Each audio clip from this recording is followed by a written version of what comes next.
But just really happy that people have joined us this afternoon to learn a little bit about evaluation in the higher education sector. Quite overwhelmed by the amount of interest that we've had and the amount of people that have signed up or shown interest in viewing a recording after the event. So it shows that there is a space to bring people together and with a focus on learning about evaluation practices.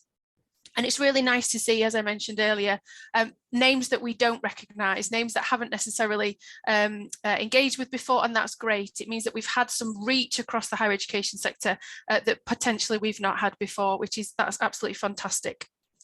So the aim of this session this afternoon is to share information, particularly around organisations, individuals or groups and parts of work that are helping to develop evaluation practices across higher education. So the aim is to build connections, to introduce you to spaces that you might not necessarily know about, and really tell you about how you can learn a little bit more about them. So please do use the chat in order to make those connections, introduce yourself, talk a little bit about the spaces that you work in and your interest in evaluation in higher education.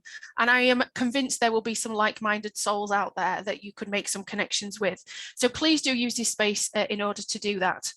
And as a collective, the Evaluation Collective, that's also one of our aims. So we're hoping that this event is the start of an ongoing conversation that we could, in terms of a network of people with this common goal.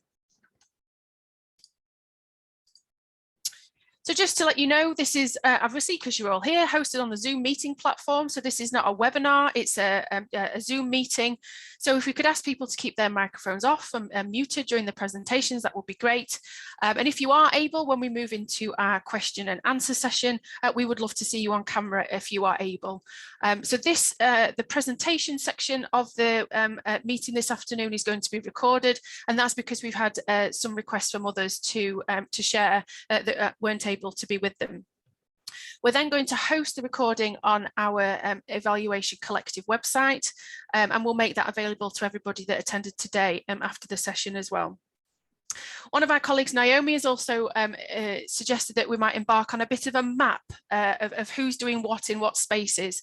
So there might be a little bit of a write-up and reflections of the session as well. Again, we'll share these links with you after the session. So I hope you enjoy what we're going to talk about today, and I really hope that you get something meaningful from it as well. So the structure of the session today, after a really brief introduction from me, is to move on to lightning presentations. So each invited speaker has been given 5 minutes of time and one slide to talk about the scope of the work they're doing in this space. So we'll hear 9 presentations from those that are working to support evaluation practices in higher education. And the brief that they've been given or asked to speak to is to talk a little bit about who they are, what support for evaluation is on offer, who typically engages with the organisation or the scheme of work, and how people who are on the call today can get involved. As I said before, this will include a presentation from my colleague Sam Child from the Evaluation Collective. So you'll learn a little bit about how we came into being and how we are filling what we see as a bit of a gap in this space. And that's also a useful conversation starter for our question and answer as well. The question and answer will be facilitated by my colleague Rachel Spacey from the University of Lincoln, and it will be an opportunity for you to ask any questions of the panel presenters, anything that was of interest or you want to query in the presentations that they gave, and then also a wider conversation about how we can all work together in this space and the connections that we can make. So at that point, I'll stop the recording, I'll stop the slide share, and we can all talk and discuss anything that's pertinent to us that's developed so far. So that's the agenda, and that's roughly going to take us up to about 4 o'clock. So before we dive into the lightning presentations, just a little bit of context. Now, I've taken this context from some writing that the Evaluation Collective did, one of our first tasks when we came together as individuals from higher education organisations and institutions.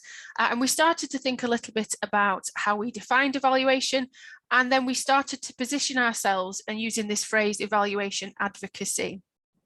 So as a brief introduction to the space that we're talking about today, I thought this might be useful. So So we'll add more context to this as we get into the later points, but to start with our definition, we can see here that we're defining evaluation as an approach which helps to understand and explore what works and what doesn't work in a given context and is of value to stakeholders. And what we're aiming through this process of evaluation is actionable, evidence-informed learning, continuous improvement of process and impact. And for us as a collective, when we started talking about evaluation practices, the value, the evaluation as value and the importance of learning were things that came out really strongly in the conversation that we were having. So that we're not just reporting impact, or we're not just performing evaluation, but actually we're engaging in a cycle of learning for ourselves as practitioners, but also for our organizations as well. And we also use the term evaluation advocacy. So we as a collective don't position ourselves as experts in evaluation, and we certainly don't agree with the term evaluation nerds, as sometimes has been discussed in the sector. But what we want to do is talk about the importance of evaluation and to support others in their journey and their quest to learn more about it. So we're thinking specifically, and we started thinking specifically about our advocacy throughout access and participation work in higher education.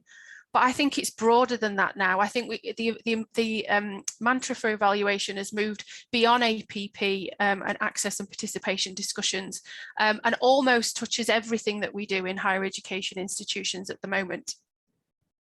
And we are seeing that expectations for evaluation are increasing, either from sector bodies or within our institutions. And we're hoping that we create a space where we can support people to develop their evaluation literacy, and particularly their confidence through the kind of advocacy like the events that we're putting on today. One of the things we talked about was the need to demystify evaluation, to think about making it accessible to a wider audience. And this is how we arrived at this event today, where we've really started to think about, well, who's already working in this space and how can we bring people together with access to resources and support and knowledge and experience in order to help them on their own individual or collective journeys. Okay, so we're going to start by making connections, and by making connections, we're going to learn about people and their work that is already existing in higher education. So we're moving on to the lightning presentation talk. So each presenter, as I said, has one slide. They have 5 minutes, roughly, depending on how strict I am with timekeeping, to share their content and to introduce you to their evaluation space and their role in this advocacy approach. I've done a collated slide deck to save on time, so I do apologise for any click now, Liz type instruction, but we will move through these slides as best we can, and hopefully this is a useful introduction for folk that's on the call today.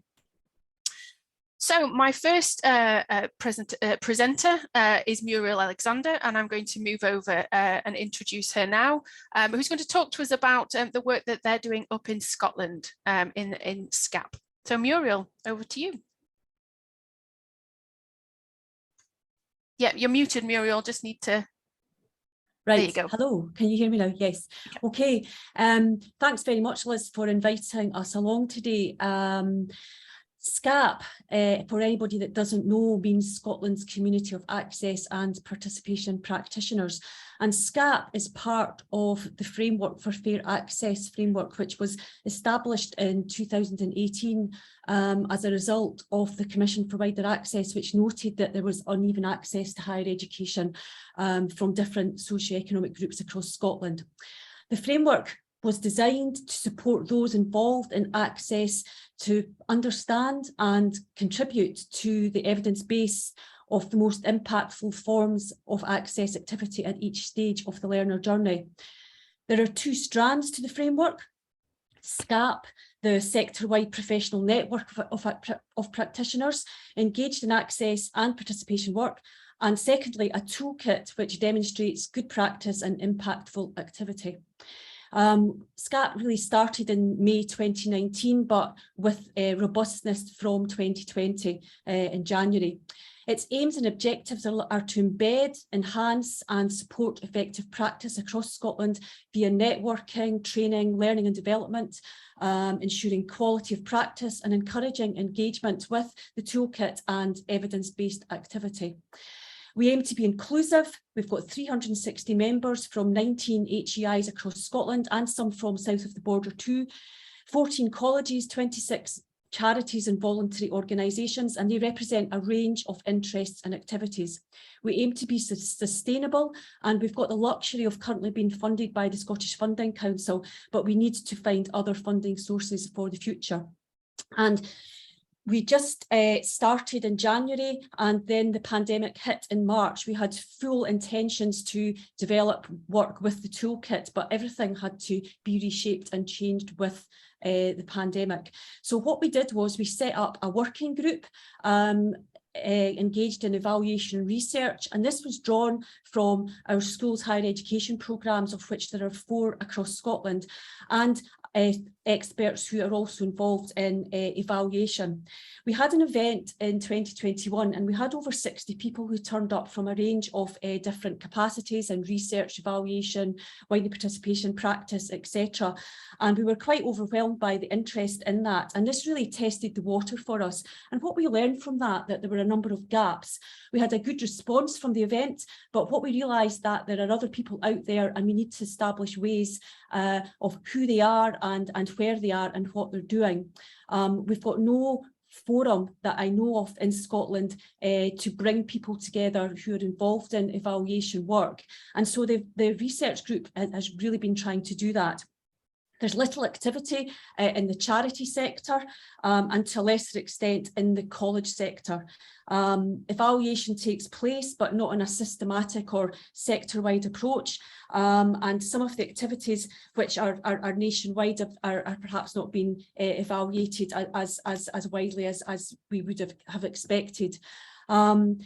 We learned that, if we go into the next bullet point, please, Liz. Yeah, so we identified a number of capacity gaps, they being time, knowledge and expertise and resource. And resources is a key one to everybody. SCAP has 1 person, we've just appointed another person recently. So it was really 1 person who was trying to coordinate a lot of work to try and develop lots of different strands, not just in evaluation and research, but also in training and development and the toolkit as well. So there's a need for knowledge and understanding and training and knowledge exchange in the area of evaluation, and expertise to confidently produce robust evaluation is required. And who is out there? We don't really know who's undertaking it. We know that it's being done, but we don't know who's doing it. And at the moment, there's not the same capacity and mechanisms for promoting it and demonstrating it. And time and resource to undertake it. If there's a will and an interest in it, but not the expertise, lack of money to pay for it from elsewhere, if there's not the money to do it in-house, but who's doing it and why and how can we demonstrate that level of activity. So our response, if we go into the next slide, the final bullet points, our response has to do a number of things. We've delivered a number of online events and workshops. We've had 3 and we're hoping to have more focused ones from now on. We've developed a guide, a widening participation evaluation guide, and that's a practical what to remember guide, how to evaluate widening participation interventions, to identify what works and gaps for the future and future development. And it's aimed at busy practitioners without a background in evaluation. We have put it up on it's web-based using an Articulation Rise platform, and you can move between sections. It's on our website and you can have a look at that at your leisure. It's not too text heavy, easy to use and accessible. So we're hoping that helps in building capacity. We're just about to deliver a directory of practice and expertise. That's the working title. We've still to agree on the final title, and that's really designed to bring knowledge exchange and activity together, to improve communications, to share practice, to bring people people together to make connections, so that people can contact each other if there's money to do evaluation, or people want someone to do that evaluation for them, or other areas of expertise more broadly in wider participation. We're just about to set up, finally, a community of practice called Evaluation Matters. And this is going to be a group of people who share an interest in wider participation evaluation, and together to learn how to do it better, supporting any knowledge gaps in training, and to develop an output such as a body of knowledge or tools. And that will help to feed into the toolkit in the way that it might progress in the future. So we're hoping that that will support an evidence base via the toolkit and reshape how we showcase best practice. Finally, you can contact us at scap@stir.ac.uk, and our website is fairaccess.scot. And just in brief, I suppose, we are new kids to the block on this, and we're looking forward to trying to work more closely with everybody in this field. Thank you. Brilliant. Thank you, Muriel. I think we can all relate to those evaluation capacity gaps. I think, yeah, that really rings true with some of the conversations that we've been having. So a really useful overview of your work, and great to have new kids on the block. Absolutely. And let's all work together to support each other in that space. So thank you. And I hope you'll stick around for questions at the end as well.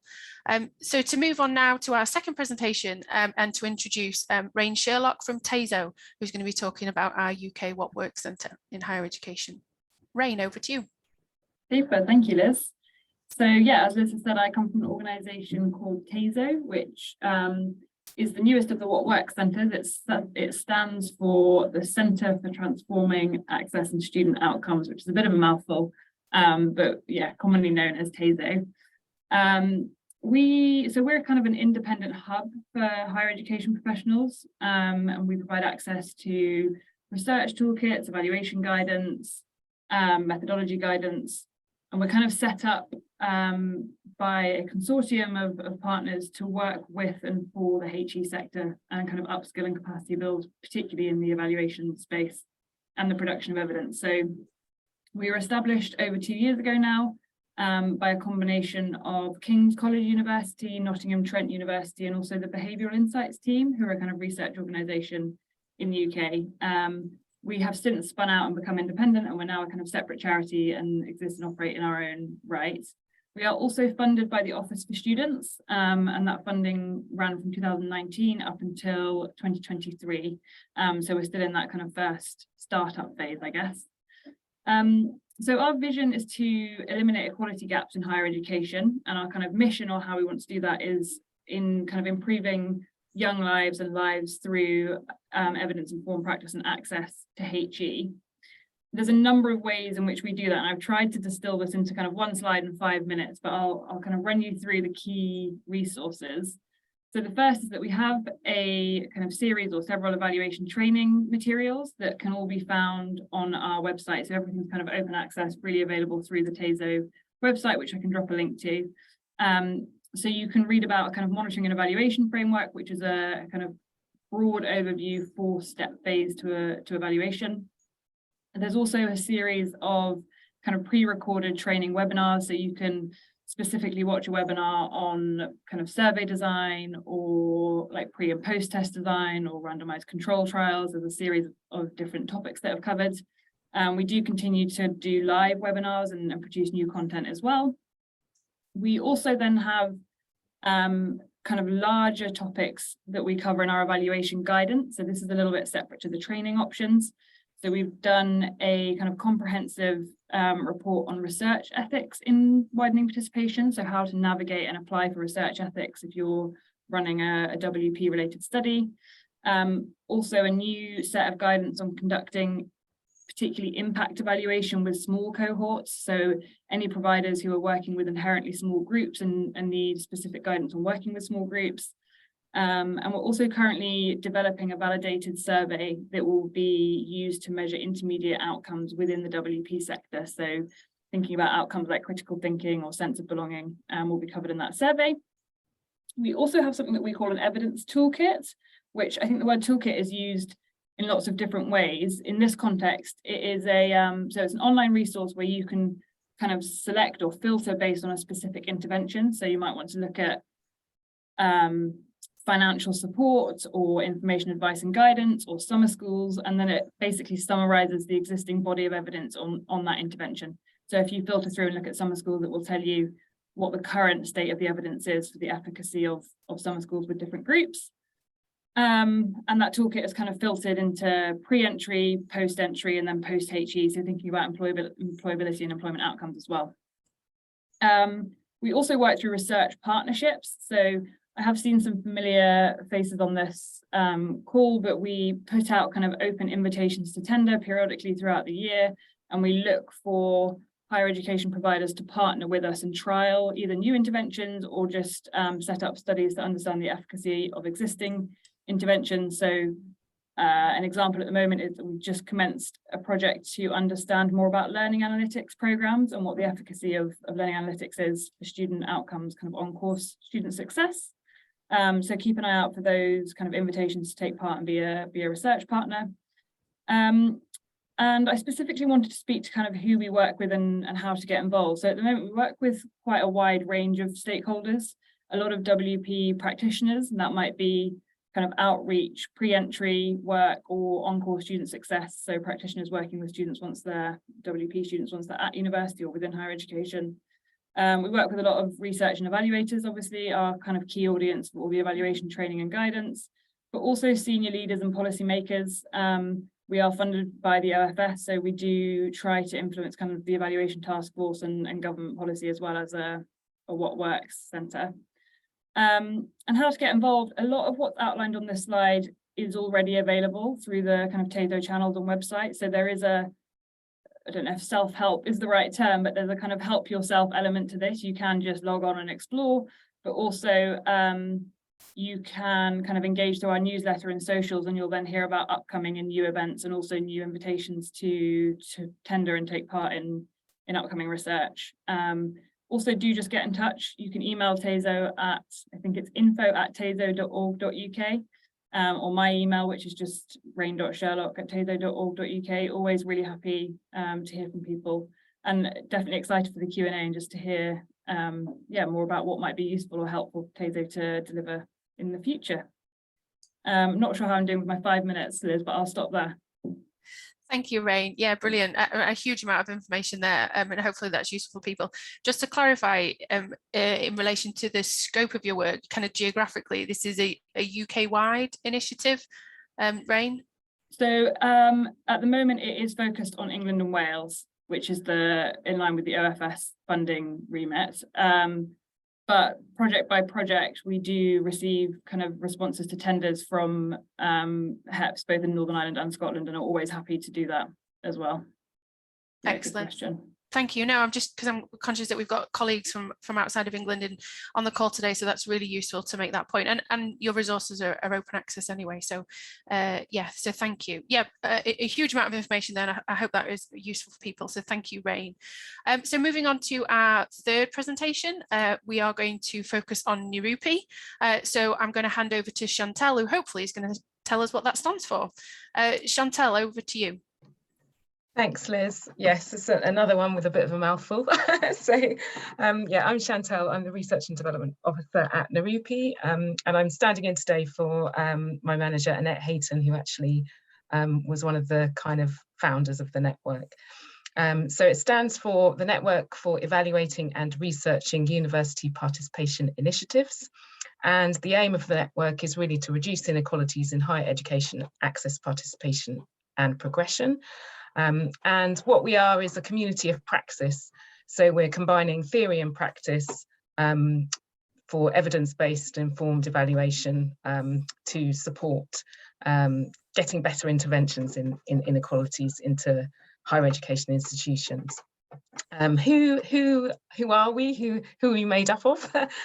We have a lot of practitioners in WP, academics, evaluators and managers as well, all involved at different stages of the process, whether that's access, outreach, participation or progression.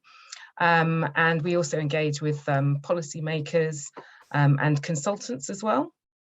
And we host a whole range of events for sharing initiatives and sharing best practice and case studies and sharing expertise around evaluation and different strategies. And we're a member-based organisation. And if you are a member or if you become a member, then you have access to our member-based resources online. And this includes, we've recently developed or added to a toolkit which includes lots of different case studies, access to different resources.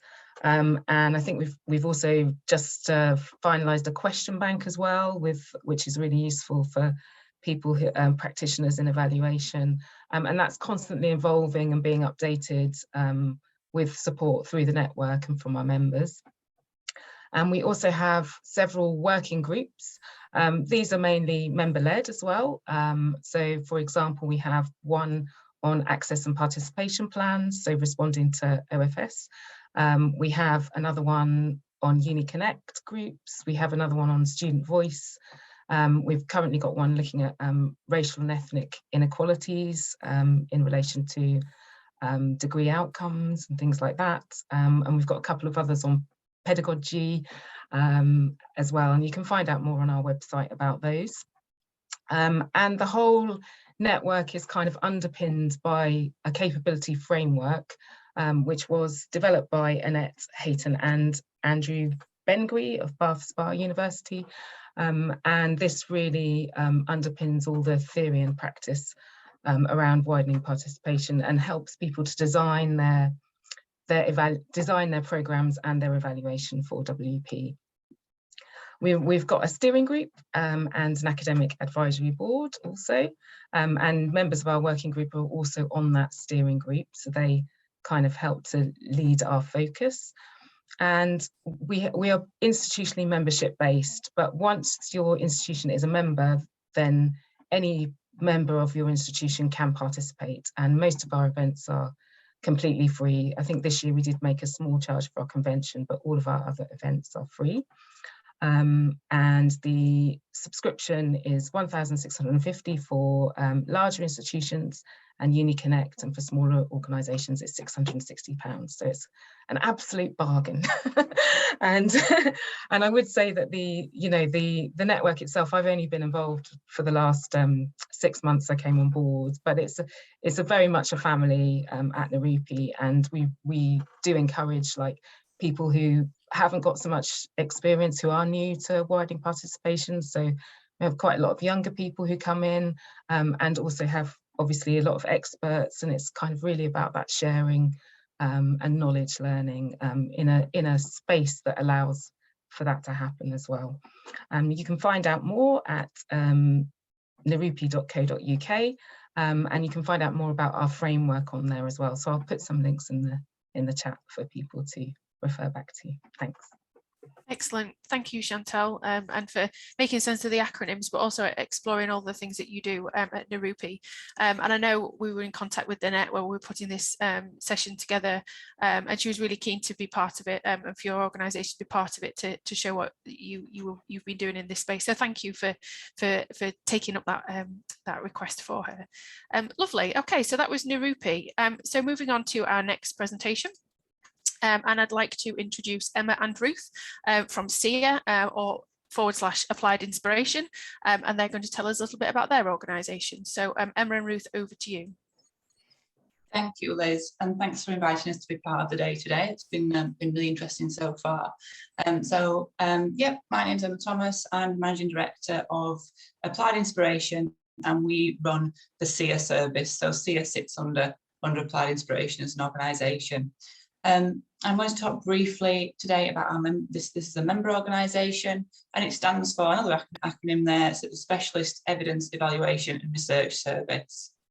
And we set up in 2019 after about a year's worth nearly of consultation with particularly smaller specialist and independent higher education providers. And that was through a lot of discussion and acknowledgement that the requirements coming forward for evaluation and research from the OFS as they were setting up were going to be quite challenging, particularly for smaller specialist institutions, with more limited resources, and that wasn't a new story. That's always been the case, but it felt there was a growing pressure from OFS as they came into regulation. So in a nutshell, if you understand nothing else from our presentation today, what I'd like you to take away is the fact that SEER actually delivers evaluation, research work and data analysis work for our now 19 smaller specialist higher education members.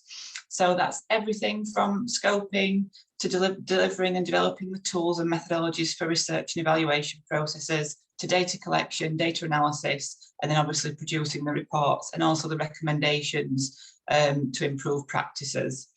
And so we kind of work across the whole piece there as effectively an independent but extremely friendly and collaborative service.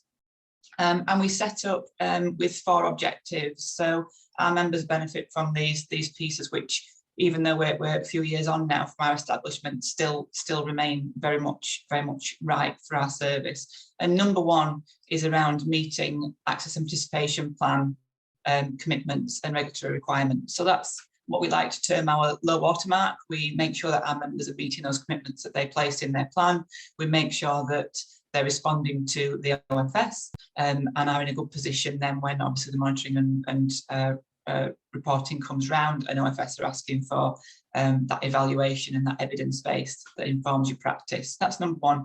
Number 2 objective was to think about the provider also as a very key stakeholder in this process, and obviously investing effort and resources into this agenda. So objective 2 was really to think about how that work and making sure that work is adding value to the broader provider priorities and work areas that you've got beyond access and participation. We want to make sure that access and participation work and the evaluation and research that is attached to it isn't sat in a corner somewhere. It's actually adding value much more broadly across an institution. So we make sure that's a piece of area that we focus on. Number 3 is about becoming, and I'm glad to say after a few years of work now, we are becoming an influential, strong and credible voice, a collective voice for our members to the OFS to try and influence policy and regulation, particularly representing smaller specialist institutions, which we feel have been maybe left behind a little bit in the broader regulatory environment. And we've had obviously now several conversations with John Blake and the OFS, and who are very keen to hear from our collective membership. And number 4 is around providing and facilitating and promoting collaboration, networking, and obviously sharing good practice amongst our members. And we do that in a number of ways. Bruce is going to speak to you a little bit about that. But one key way is around collective, collaborative research projects, which we run, which are kind of plan member projects year on year. There are 4 key objectives.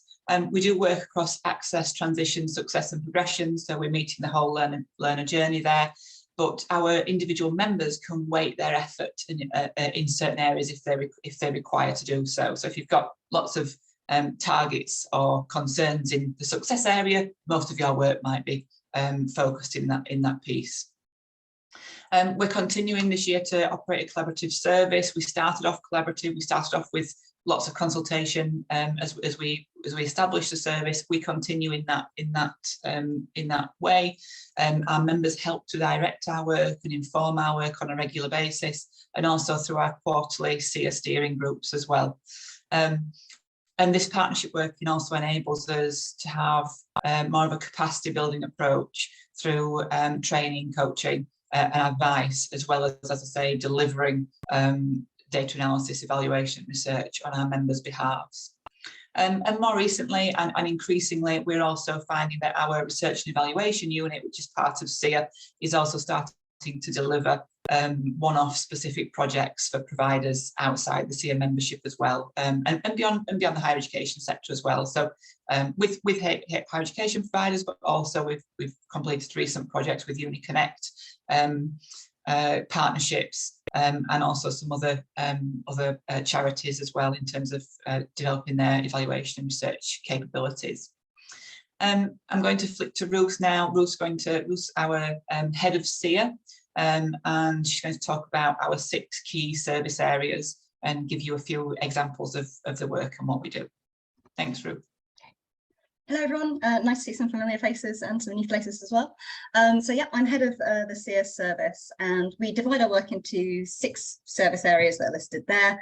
This is essentially really about what Liz was saying about this cycle of learning. We want to make sure that our members are covering that whole piece, and it's not just about gathering the data, it's about using the data, applying it, understanding it, and we're taking people from thinking about regulation and what they have to do to thinking about really deep and difficult questions about why they do what they do, who they're doing it for, and why. So it's all of those different pieces, and members will have balance in kind of different areas. That first area around access and participation advice, there is lots and lots of advice out there, but a lot of it is very difficult to digest for small and specialists who maybe don't have the internal capacity to do so, may not be steeped in WP, or the advice they struggle to adapt it to their own circumstances because of the resources they have. So an example of that is recently the agenda around raising attainment in schools. Understanding what that might look like for a small and specialist is slightly different. So we produced a guidance document that's looking at the research specifically about what might work for small and specialists, working in collaboration, maybe not through schools, but also through charities, because that might be more specific to their specialism.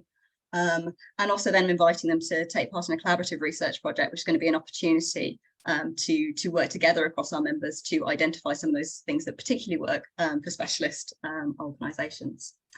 The planning, monitoring, reporting part is really about providing a framework around evaluation, so making sure people are applying it. So things like helping set up access and participation committees, helping with decision-making processes, helping advise them on exactly what data they might want to look at about their students and understanding more about that. I'm going to skip through because I realise we're tight on time, but I just want to emphasise, particularly in terms of the evaluation piece, it isn't just about us delivering on behalf of members, it is about that upskilling process. So we do deliver theory of change training, but it's also about getting them to try out evaluation, understanding that evaluation isn't scary, having conversations about actually how can we adapt this for your circumstances. So one quite strong example recently is we have a number of members, as most institutions do, running summer schools. They may never have evaluated them in the kind of way we would expect previously. So working right through from a theory of change right to delivering a full evaluation, helping them with a report, showing them how some of those things can be done, so that they're then equipped to be able to do that kind of thing in future. But also as a membership organisation, we can pick out the elements from their theories of change, the specific special elements, and help to share that across that membership and kind of wider. I realise I'm tight on time, so I'll finish up there. Thank you, Ruth. Thank you, Emma. Really useful. I completely agree with a bit about making evaluation less scary and supporting the kind of small stages that you can take to build that evaluation confidence is really important. The same question that I asked to Taser, given your link to OFS and APPs, is it England based, or have you got a wider remit than that? We're England based at the moment. Real. Thanks, Emma. That's really useful clarification. Great, thank you very much, colleagues at SEER. So we're now moving on to our next presentation. It's another acronym, I'm afraid, but I'm going to introduce Gino, who's going to talk to us about FACE, the Forum for Access and Continuing Education. So Gino, you're up. Hi, and thanks, Liz. Thanks for inviting me to speak today. So my name's Gino. I am the Director of Widening Participation and Social Mobility at the University of Southampton. As an institution, we've got a really keen interest in evaluation. We've been working very hard over the last couple of years to embed it into our practice and structuralize it to make it fun. I mean, it's been really interesting listening to the presentations today to think about how evaluation is presented. And we really want to tap into that curiosity of our practitioners, which is part of our ethos. We've actually got a rollout at the moment. If anyone's interested, have a look, Evaluation Manager, and ask me any questions if you'd like to. But today, I'm here in my guise as co-vice chair of the FACE network, which stands for Forum for Access and Continuing Education. So what we're about in FACE is, I joined FACE actually in 2016, very specifically because this first bullet point really spoke to me. Before I'd even seen the bullet point, actually, I really felt this when I went to my first conference in Belfast, that we are there to facilitate the exchange and dissemination of information and practices in WP. And I felt when I went to that conference that it really was doing that. It was an interface between policy, theory and practice that just felt like a really good fit for me, and everybody was sort of pulling in the right direction. We've been around for quite a long time, relatively, I guess, since 1993, and we have always been for the basis of access and participation practitioners, researchers and policymakers, as I said. We have a number of different channels actually for that exchange and dissemination to take place. Firstly, we have an annual publication which showcases not just, but a bulk of early career research, which also has the opportunity to be presented at an annual conference which we hold. This year we ran at Southampton, which was the first time that it happened since the pandemic, and it was great. It was a really good opportunity for the community to come together in that space. We also have a regular blog for Think Pieces, which is run by my colleagues in the FACE network too. What we've also done over the last year particularly is develop special interest groups. Some of you might be familiar with the APPSIG group, which meets to consider policy interpretation and response. That's mainly made up of people, I guess, like myself, who are really interested in what OFS policy means for institutions and how we might work collectively together on it, but also maybe speak to OFS where we feel we've got a collective point to make. We're looking to develop further wings for collective support and lobbying there too, particularly around evaluation and also student voice. Membership is broad, so we are, I think, what I've heard described as before as a broad church, which brings in lots of people who've got an interest in this. WP leaders, UniConnect, Third Sector, specialist researchers in WP, evaluators, advocates, early career practitioners, and so on. But we're aiming to broaden this membership and really, I guess, harness a collective voice for what our community wants widening participation to be, to own it, to determine what we mean by it. And we are really looking for colleagues, I guess, who want to move the sector forward, who are progressive, who want to add to the understanding of the wider community, or take that understanding back to their own setting and make it work in their own context. Please join us. So that link there takes you through to the membership, and you can sign up as an individual or as an institution. I think it's 195 quid for an institution, which gives you up to 10 members, 10 name members, and I forget what it is for individuals. I think it's 75 quid. But you don't have to be a member to come to the conference. You can simply come. It is, I can testify from first-hand experience, a really, really great and productive experience. And we are also always on the lookout for blogs. So if you've got something to get off the chest, please let us know about it. Brilliant, thank you, Gina. Really useful overview of your work there, and important to recognise, isn't it, that we need to understand the context in which we work as well, and that will help us to design effective evaluations. You know, not just be focused on the outcomes as well, but that's a really useful context for us. So thank you. Okay, I'm moving on to our next presentation, and I'd like to introduce Kate Murray of the Quality Assurance Agency, who are also doing some work in the evaluation space. So Kate, I will hand over to you.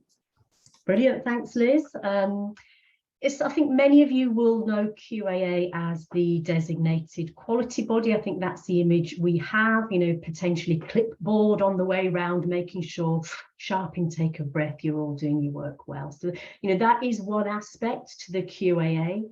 Obviously, we made a big announcement not that long ago that we've demitted from that role. So as of March, that role will no longer be ours, but as it stands with the DQB. Anyway, that's a bit of an aside because I'm not here to really talk about anything to do with DQB because I'm not in that part of the organisation, and if I'm honest, I have no idea what they're up to whatsoever. There's a fierce firewall between the two of us.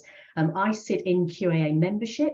I'm going to talk mainly, you know, about sort of England and sort of Wales QAA membership to some extent. QAA Scotland have a raft of resource as well, and I think they're on afterwards to talk about that. So I'll talk about what you can access via membership, and I think this is the slightly less well-known part to QAA. So I've popped a link there to membership-resources.qaa.ac.uk.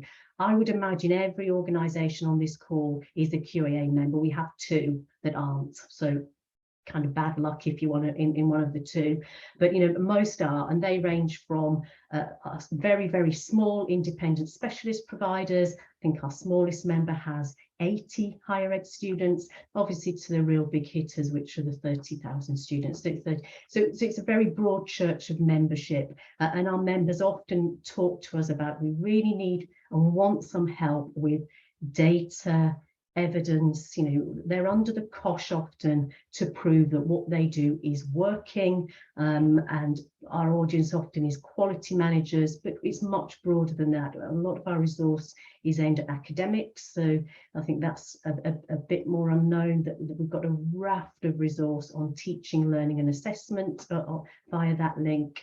And obviously what I'm here to talk about, and I'm getting on to our promise, Liz, it is the stuff we're doing in data. So I've not put it all on here. There's a wealth of stuff. Have a look at it if in your own time. I'll pop some of what I think are the key ones. So we did a sector-wide survey back in 2021, calling using data to enhance, to enhance outcomes.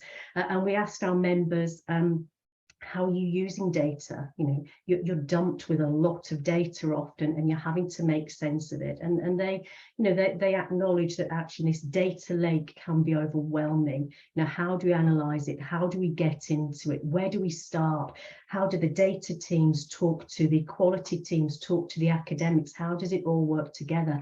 Where does data analytics sit in all that, and so on and so forth. So it's an immense report with lots of really juicy recommendations. So do have a look at that. So you know, that took a year to sort of do it in totality, and there's some really interesting results came from that. We did another sort of research project with 10 higher education institutions called Tapping into the Wisdom of Students. Now, this was looking at how we harness social media commentary as part of evaluation. So, you know, a little bit more out there, you know, looked at some of the ethics around that, some of the, you know, how do you theme social media commentary? How do you utilize it? So that was a project we did a couple of years back. So there may be some goodness in there. We've done lots of webinars on effective evaluation. A lot of our members are knee deep in annual monitoring and review, as well as continual monitoring. So we've moved a lot more towards continuous monitoring over the years, rather than let's do an end of the year, reflect back, you know, that's a little bit old hat now, although still very valuable. But we've gone to that snapshot, continuous monitoring throughout the year. How do we do that? What works, what doesn't work? So lots of webinars that have been recorded on that resource. And we've looked at decision making, because we often forget that actually we've got this massive data and evidence, and we actually have to make a decision. So, you know, how do we arrive at a decision? So we did a while back, I did a webinar with a number of providers and people on, you know, what is an effective decision and how do we arrive at it? And that's a piece of work I'd love to do something more, because I think we might underestimate the importance of that sometimes. So that's on there. I am whipping through. Data Dictionary it does what it says on the tin. We had a lot of our providers saying, there's so much terminology. And, you know, we've got Liz and Stella's fabulous work on, you know, the staff guide and the student guide to using evidence. It's a phenomenal piece. But they said, we want something that's short, sharp, that we can just hand out to people and say, that's what that means. So we drew together the Data Dictionary. Evidencing value, this is really timely for us. So you may have heard of the Evidencing Value Framework, which was, you know, I think Liz Cleaver was on the call. You know, she drew that together with other authors as well. And that's really about evidencing what's been called those intangible assets. So those slippery things that are qualitative, how very dare they, not numerical, you know, but harder to pin down regarding evidence. And what Liz and her team have done is they've created a framework on how to map those intangible assets, how to evidence them. And hot off the press, half an hour ago, folks, it's that hot off the press, we've published a revised evidencing value toolkit and framework, and I'll pop the links in the chat when I'm done. But that's an immense resource. It's got notes for workshop leaders, and it's something you can contextualize in your institution about how you're going to evidence those qualitative intangible assets. And we'll actually do a launch event for that work tomorrow at 2 o'clock. So again, very timely. And I'll pop the link for the launch event in the chat later. And obviously Liz and Stella, we all know Liz and Stella, I'd imagine, on the call. They do phenomenal work. They've already run 2 training programs for us on data and using data and evidence in enhancement, and they've also brought their staff and student guide really to life through those sessions. Phenomenal sessions, really interactive, just terrific feedback. We've run that twice, 50 spaces in each, fully booked every time, so you know it's a phenomenal thing. And we're looking, I'm talking to Liz and Stella to move that on now. We're unlikely to do a repeat of the 2 courses we've done, but we are likely to do something that moves it on. So watch this space and I'll circulate the details once we've firmed that up. So I think that's enough. I'll stop there and do ping me at any questions or to membership. Thank you, Kate. I'll pay you later for that. Yeah, really useful to have QAA contributing to this conversation, because quite often we forget, some of us that are working closely in evaluation, that there's a whole space in learning and teaching and in institutional infrastructure that are trying to evidence and understand the impact that they're making. And so it's really important that we make those connections across the student life cycle. So we're not just thinking about WP, we're not just thinking about access and participation, we're thinking about evaluation in the broadest sense, and there's lots of synergies and overlap. So so thank you, Kate. I really appreciate you providing that context for us today. Okay, so moving on, we're now moving on to Stella and me a little bit. So this is Stella Jones-Jevitt, and he's going to be providing an overview of the work that we've been doing in Scotland around evaluation, but also the associated capacity building that we've built into it. I'm going to let Stella talk because otherwise it's too much of me. So Stella, over to you. Thanks, Liz. It's terrifying following Kate and having Liz on my shoulder as well, going, oh, you've missed something out, but I'll do my very best. So yeah, thank you for inviting us to join this. And can I just say, those of you who are new to the Evaluation Collective, it's fabulous. Join it, get involved. That'll be great. Liz, can you do the first click, please? Thank you. So this is about 20 years. It's as Kate said, we've also been working with QAA Scotland, and this is about the 20 years of their enhancement evaluation, and it's led by Liz, that's Liz Austin, and me, with support from also Claire Parks and others in the fabulous team at QAA Scotland. And it's delivered via, we know we all love an acronym, via SCOLP, which is Staffordshire Centre of Learning and Pedagogic Practice. That trips off the tongue, doesn't it? And the project is about evaluating the impact of current and all previous enhancement themes and related activity in the past 20 years. So quite a stretch, really. Completion of the project also coincides with the Scottish sector celebrating 20 years worth of themes work next year in 2023. The evaluation research project includes, what we've tried to do is develop a highly pragmatic approach formed from using existing approaches in practice in evaluation and impact studies, and also underpinned by research and inquiry. And it focuses on identifying the impact of the 20 years of theme activity on the student experience, therefore identifying ways in which the student experience and outcomes have been improved, as well as uncovering enhancements to policy and practice. So that's just a little bit of an overview. You can just move to the next bit. So I've been following what I've been told to do, you see, which is unusual for me. So capacity building. So what we've tried to do with this is, this forms a considerable part of our approach and mirrors the ethos of the Evaluation Collective, actually, in that we believe in helping colleagues to become confident in setting up their own evaluation designs. Hence, lots of what we've done thus far concerns introducing theory of change processes, providing workshops, covering more active evidence collecting methods, drop-in sessions, advising on specific projects and areas of work. This also gives us as evaluators a much more immersed and contextualized understanding of the enhancement themes work, which we've found really helpful and also I think is really important. So if we can click for who engages, please, Liz. So, well, presently there's lots of folk who engage, as we've heard already from some of Muriel's fabulous stuff. There are 19 providers in the Scottish sector, ranging from large-scale geographically located universities to smaller niche institutions, to those delivering solely online across a wider geographical expanse in Scotland. And all of these actively involve students as key decision makers in the theme's work. So staff and students at many levels engage too, ranging from senior leaders, policymakers, to programme leaders, quality enhancement staff and graduate interns, right through to PhD students. Student association leaders are involved as well. So the current 3-year theme, and that was chosen primarily by the sector providers, is now entering its final stage, and that concerns developing resilient learning communities, or RLC, as we love an acronym. Gaps for us, because I was asked to think about this, concerns trying to engage colleagues who've been involved in the past, because involvement could be as far back as 2003. And many are now hopefully in glorious dotage or retired to the Bahamas or wherever, or moved out the sector. And the ethics of tracking and nudging participants has to be handled sensitively. And Liz and I have given hopefully a lot of thought in working with colleagues around that area. So I'll move now to knowledge and experience. And what we've done here, there is no required level of knowledge for those who can engage in this work. So all the providers, as described, engage with QAA Scotland via the theme leaders group, and that involves all of the providers, and there's also a theme leaders team, which is a smaller group of QAA Scotland staff and senior staff and student leaders in the sector. And indeed, as evaluators, we actively seek out heterogeneous engagement in providing further evaluative scrutiny by means of what we've described as an international expert reference group, also known as the ERG.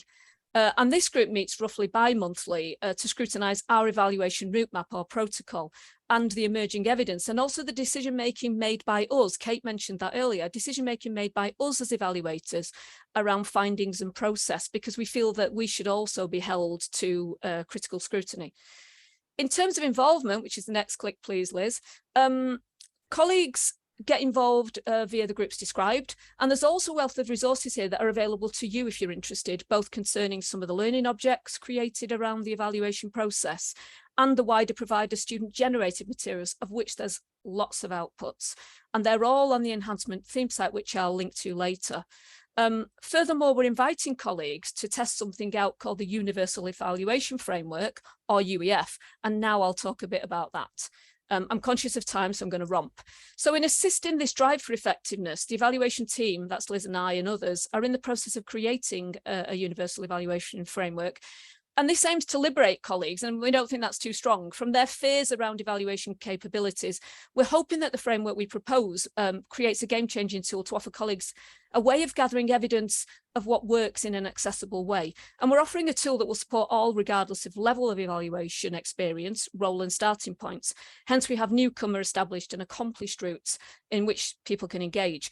And our framework is hopefully intuitively designed and tested, and the pilot phase of that begins soon.